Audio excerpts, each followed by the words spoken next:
વરસાદના વિરામ બાદ પણ બનાસકાંઠાના ખેતરો હજુ જળમગ્ન। થરાદ અને વાવ તાલુકાના ખેતરો 10મા દિવસે પણ બેટમાં। ભારે વરસાદને કારણે ખેડૂતોને પારાવાર નુકસાન। ભારતમાલા હાઈવે પરથી ખેતરનો અવકાશી નજારો, જ્યાં જુઓ ત્યાં બસ પાણી જ પાણી નજરે પડી રહ્યું છે।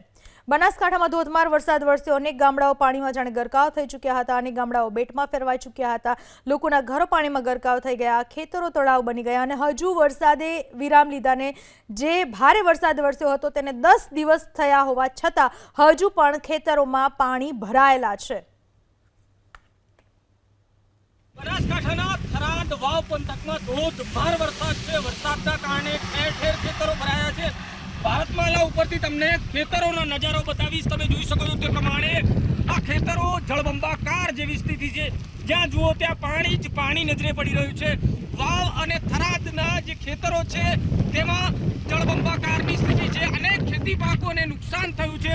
મહત્વની વાત છે કે બનાસકાંઠાના વાવ અને થરાદમાં 12 ઇંચ કરતાં વધારે વરસાદ ખાબક્યો છે, જેના કારણે ઠેર ઠેર જળભરાવની સ્થિતિ જોવા મળી રહી છે। મહત્વની વાત છે કે વાવ અને થરાદના અનેક ખેતરો જળબંબાકાર છે। ખેતરો હાલ બેટમાં ફેરવાયેલા જોવા મળી રહ્યા છે। વસંત દિરગર, એબીપી અસ્મિતા, બનાસકાંઠા।